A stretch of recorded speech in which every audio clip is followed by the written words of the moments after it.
Hi, everybody. Janet and Jason again with your weekly energy report this time, using tarot and the human design system to talk about the energies that will be present for us during the upcoming week.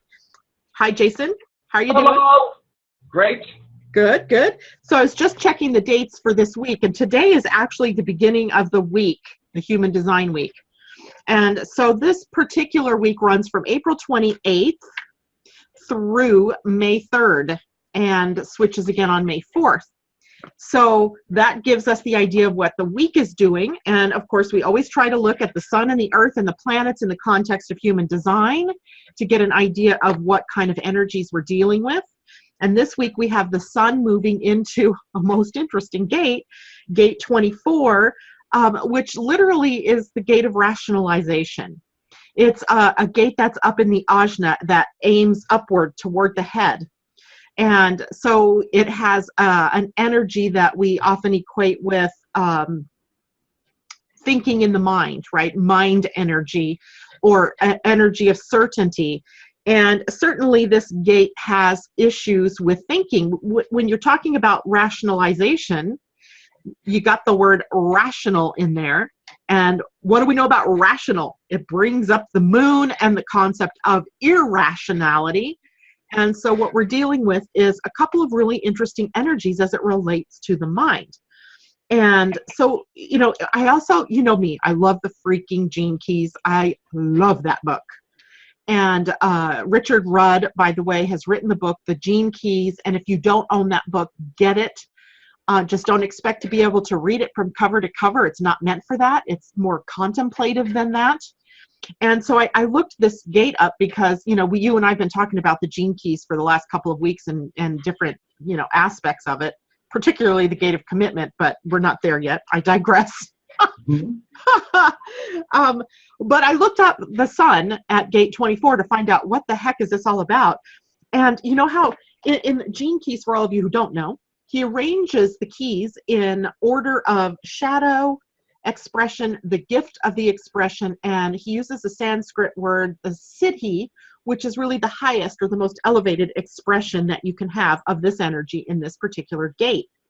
So in gate 24, the low expression is addiction, right? What are we addicted to? And, that brings up all kinds of things because we're all addicted to something, it seems like, right? Whether it's exercise, sex, drugs, alcohol, our TV shows, whatever it is, right? We have these certain ways or things that, become addictions. The gift in that gate is invention, which, says, okay, so out of these thoughts, I can create something new. And then the highest expression of it is silence. I have no clue how those three words go together. And I didn't get a chance to completely read the Gene Key before we actually got started today. So I invite everybody to do an exploration this week with the sun in this gate. Explore the contents of your mind. What is going on in there? What are you addicted to? What are you stuck in a pattern of repeating over and over and over again ad nauseum, whether or not it's good for you? And how can we break out of that? And, this week for us, Jason, this is a little bit compounded because the earth is in gate 44.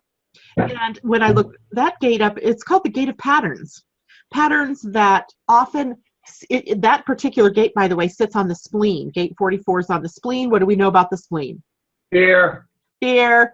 What's the fear in gate 44? That the past is going to repeat itself because there's a recognition here of patterns that we've seen in our lives. So, for example, you get into a relationship and you start noticing every time you get into these relationships, you start not liking the guy or the girl. And so then you start this process of trying to back out of the relationship, right? Then you get yourself into another relationship and you really love this person and you really want this person. But because the past has seen you backpedaling to try to get out of a relationship, now am I dragging that past forward with me into the moment and creating a situation of the past repeating itself again, kind of in a self-fulfilling prophecy sort of way. So these two gates this week are going to be really interesting as it sees how it affects us in the mind and whether we get stuck or whether we choose to break out of that pattern of thinking or that way of being and move forward in a way that's healthy and is a beautiful affirmation of our integrity, right? Of who we are meant to be. So that's what I got for the sun and earth combo. What'd you get? So I don't know. I mean, I suppose people could see me over here, and I got my head over here. I'm shuffling cards, and I'm picking the cards, and I'm listening, and I'm giggling because I didn't want to interrupt. But it's amazing for all of you out there that at some point we'll maybe get a visual of my hands picking the cards or whatever. But I did a 3-part pull because we were hitting both the sun and the earth together. Are you ready? Yep. The 5 of Swords. Now, just so everybody knows, whenever I do my quote paid for gigs, I use a very brand new deck of cards because they're pretty. So if these cards that I show you look shitty, it's because they're the ones that I have in my man purse all the time. These never leave my sight. So they're like ripped up and taped up because they're my own, friends. Yeah. So they said the card looks shitty and beaten up. It's because it is. 5 of Swords. Now that person looks imprisoned. Yeah, and can you tell me what those bars are made of? Swords. Yeah, can you tell me what's happening with this man? Can you see him? He's looking like he's not happy. He's imprisoned. Is he bleeding? Is that blood dripping down? You froze, Jay. Swords, and he's clutching onto it. And this is self-imprisonment. This is the card that says, doing the same thing over and over again, expecting a different result, is probably as wacky as it gets. This is the card of people holding on to old modalities, doing it over and over again, doing it over and over again. Self-imprisonment, hurting oneself. That's in the immediate sort of past color for it. I just lost it when I saw what's in the present and what needs. Think of these instead of when we do the energetic draws, Janet. Not so much as past, present, and future, but as all around coloring to what you're discussing, because we're not reading people. Okay. Middle card. Woo. The moon. Rational. I even brought the moon into the picture. Interestingly enough, in my cards, it's the exact opposite of rational. You're I'm rational. closer, and you tell me what you see again, because I always love to hear your, and I love to hear my clients' sort of descriptions, because my cards are very interesting. You see the water? I see the water, and it looks like a very beautiful gown kind of dress. Look at her hands out. Yes. And this beautiful moon face. Wow. She's beautiful. She stands on the cool waters and she says, "Come to me." It's the Cancer card, the Moon card, the I'm going to take you in and nurture you and shield you from the world with your addiction. Keep you addicted to your addictions. She's the card of addictions. I get this card for heroin, cocaine, hardcore prescription people when they say, this is the card of not taking care of business. She seduces you and lulls you into this fake understanding that the drugs and the addictions are doing you good. They're more or less distractions. Ah. That's the energy of this. So you bring in doing the same thing all over again, expecting a different result, not putting new work into what it is you need to get done, because she says, dude, sit down, man. Smoke a joint. You'll be fine. The last card is my favorite card, one of my favorite cards, past show that we did. It's called Strength. In the old Rider-Waite, it's called Power. Standing on the lion. Look at his hands again. Open. Oh, getting it. Look at those eyes. Those eyes. Look at the who eyes. The eyes of a what? Lion. Thank you. Lovely card. The card of love. Everybody thinks the sixth card is the card of love, when in fact it is not. It's the choosing, a decision. Yes, when it comes up in a relationship drawing, it does mean what kind of a fit, because I have 3 cards, male, female, female, female, male, male, and that all is read in a different way. But that's the card of it's time to step up and love yourself enough to get out of the addictions. Love yourself enough to be brave, because it's through this love that you get this strength, this power, this bravery. It doesn't come from, and I know sometimes I'll hear a human design specialist, wink, wink, nudge, nudge, and say, well, these are your fears, these are your things, but you have to move through it. The moving through it part, folks, is, I think, something that trips people up. They think, fake it till you make it. There is some truth to that. That's true. They think, get through it, just do it, which is not one of our favorite human design terms. But it is if you're a manifester. What in fact Janet is usually trying to say is, you got to really bring up the self-love factor to want to do anything to change, because change costs you. It costs you mentally and emotionally. It can cost you physically. It can cost you economically, but change costs you, and it's always present. That card says, the way through this ugliness, I know it sounds touchy-feely and hallmarky, and I don't give a raving, flying rat's ass. Love. Love, love, love, love, love, love, love. Sweet love. Sweet love. Actually, this week, Love. Venus is still at the gate 25, the gate of universal love. So we still have that energy around to support us in our moving forward with this. It's freaky. Freaky, freaky, freaky. While I was shuffling the cards, a card jumped out, and it was the universe. Oh, nice. And nice. I thought, oh, I don't know how that plays into this. That doesn't sound like right, but it does play into this, because universal love, very powerful in Venus's message for the week.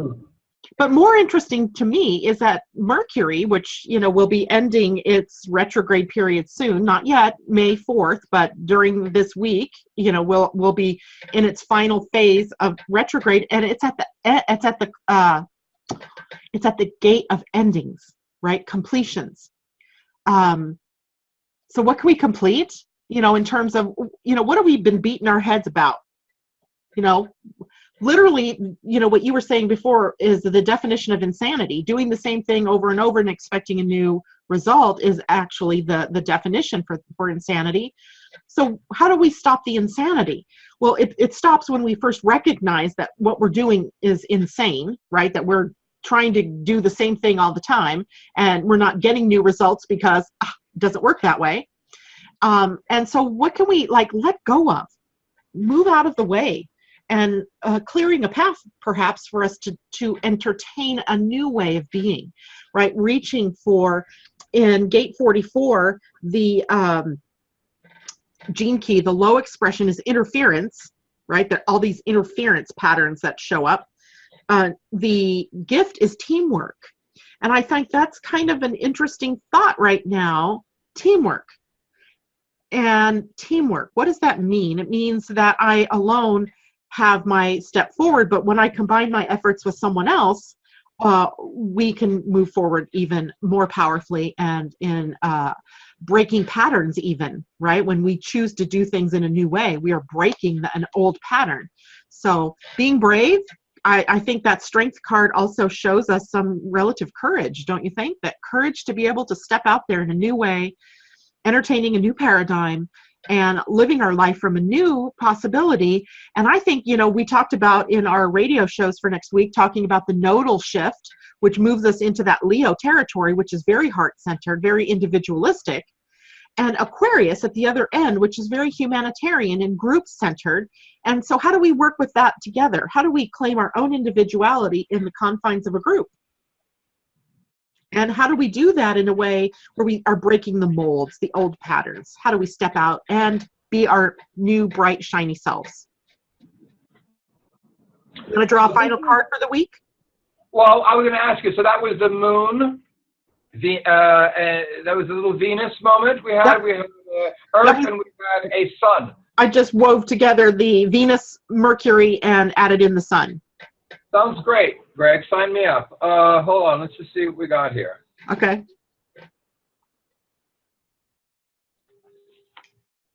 Oh. Ah. Oh. Oh. So I want to build on this idea of team, and I want to expound on it.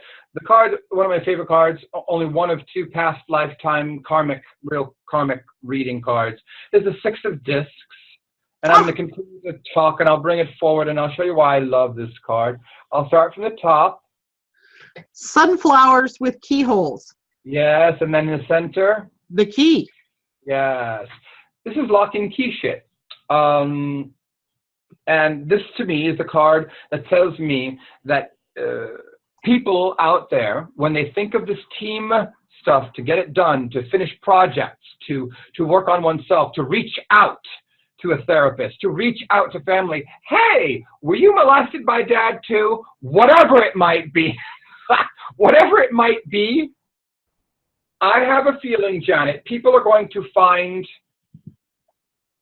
I want everybody out there to focus on your family and closest of friends. That's not to say that auxiliary peoples haven't been part of your past life before.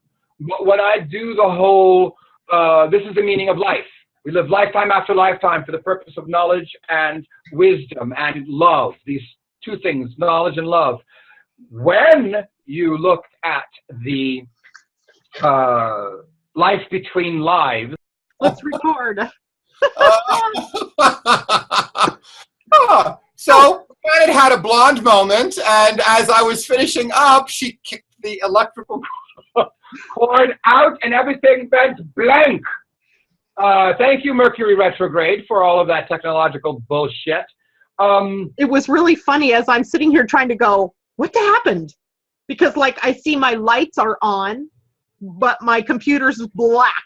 I went, and I was like, okay. We didn't want to hear what you had to say about that card. Long and the short of it was, here's the Six of Discs. The beautiful the lock and key, past life stuff. So what I'm going to tell everybody, with respect to this universality that you discussed before with Venus and this and that, is that you're going to have to work together. You're going to get the most results working together by working with your family members, I feel, and with the friends closest to you, because it talks about kindred spirits, past life, and you're going to get a lot of awakening through that if you don't avoid. I like the idea of the lock and key, right? Because you can't open a lock without the key, but the key is useless without a lock for it to open. So cannot complete that line if you have something hanging until you find another hanging. Hanging gates that are magnetically attracted. I've got some lovely hangers, but anyway, yikes. So to all you out there, it does also harken back in really quickly to this Michael Newton, who did the Life Between Lives. You're going to find out if you read the book that when we were thought into expression, the soul clusters happened. They become part of your cluster. And you basically choose these souls, these entities to come back lifetime and lifetime with. You could have been my mother-in-law last time. We could have been married. I could have been sisters. Our arrangement is what our predestined arrangement is. Before we come down, you, Janet, colluded with me in spirit world to get together to do. So this idea of, oh, coincidence? No. You choose who you're going to hang out with, when you're going to hang out with, which leads us back into human design. I can't do this without you. She can't, well, she could, but it's not going to be the same entity that we create. And so all of you out there, look, I know that family can be difficult.